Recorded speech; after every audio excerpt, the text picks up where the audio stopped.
अगला भाग अगला है Daniell cell. Daniell cell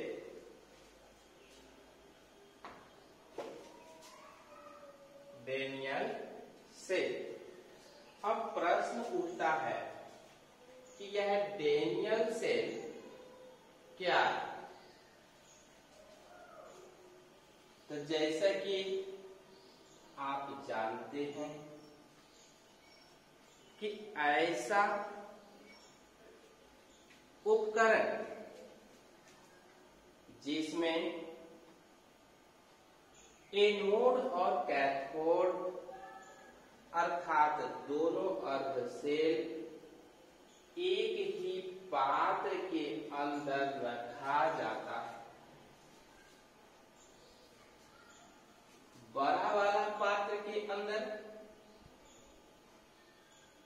copper sulphate का विलयन है, जबकि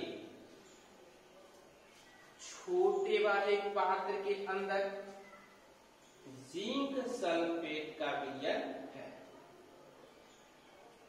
यह जो बाहर वाला पात्र है यह कैथोड का काम करता है, जबकि अंदर वाला पात्र है एनोड का काम करता है। इस पात्र के अंदर वाले पात्र में जिंक सल्फेट का विलयन और बाहर वाले पात्र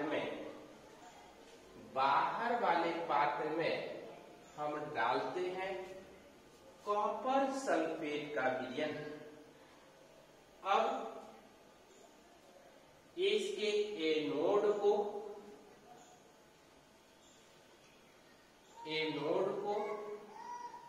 और कैथोड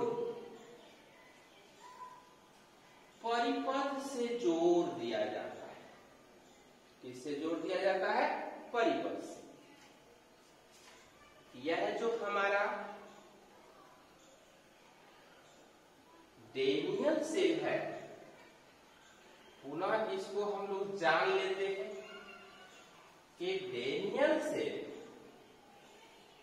विद्युत रासायनिक सेल का सुधरा हुआ रूप, जिसका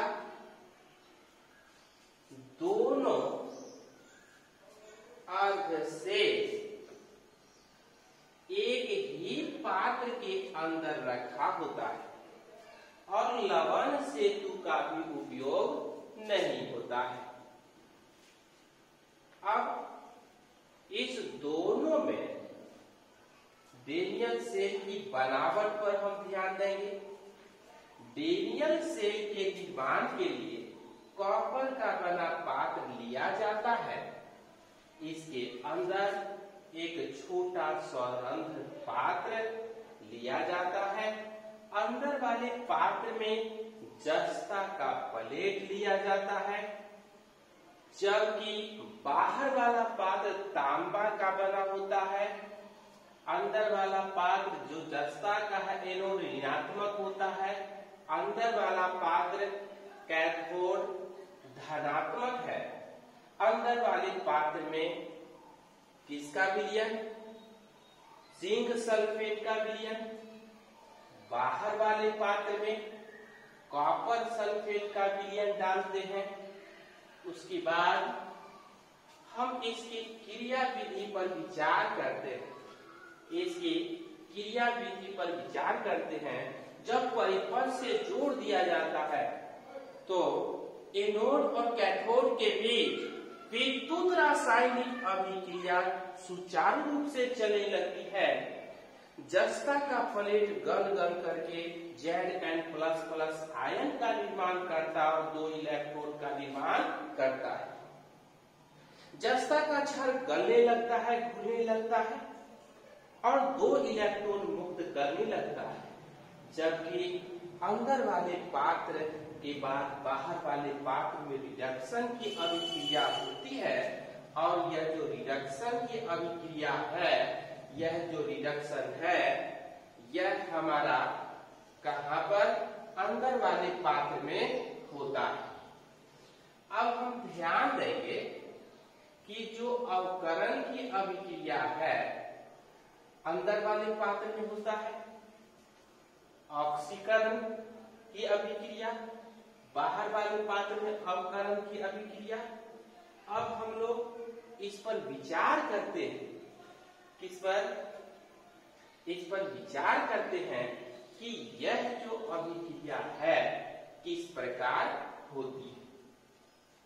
जैसा कि आप देख रहे हैं कि ऑक्सीडेशन की अभिक्रिया है अंदर वाले पात्र में, रिडक्शन की अभिक्रिया है बाहर वाले पात्र में, अवकरण की अभिक्रिया है। ऑक्सीकरण में Zn++ आयन का निर्माण होता है, इलेक्ट्रॉन मुक्त होता है, उसी इलेक्ट्रॉन के सतत प्रवाह से विद्युत धारा मुक्त होती रहती है। कैथोड वाले पात्र में तांबा इलेक्ट्रॉन को ग्रहण करके न्यूट्रल तांबा बनाता है जो सेल के अंदर की सतह पर जमा होता रहता है। अब हम बात करेंगे डेनियल सेल के महत्व पर। तो जैसा कि आप जानते हैं यह विद्युत रासायनिक सेल का सुधरा हुआ रूप है, अर्थात दोनों अर्ध सेल एक ही पात्र में लगे होते हैं, लवण सेतु का भी उपयोग नहीं होता है और इसको लाना ले जाना, इसका रख रखाव बहुत ही सुविधाजनक होता है।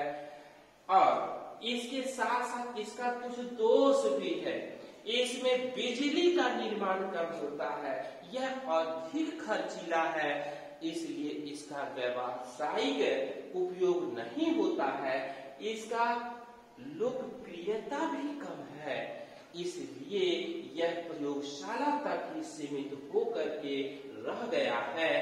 इस प्रकार हम लोग विद्युत रासायनिक सेल का जो सुधरा हुआ रूप है डेनियल सेल, इसके महत्व की बात को जानने का प्रयास करते हैं कि यह जो सेल है इसकी गुणवत्ता और दक्षता कम होती है।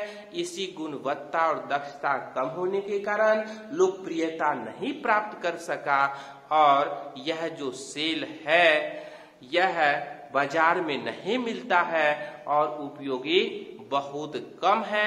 इसी के कारण से इसका जो है हम लोग कम उपयोग करते हैं।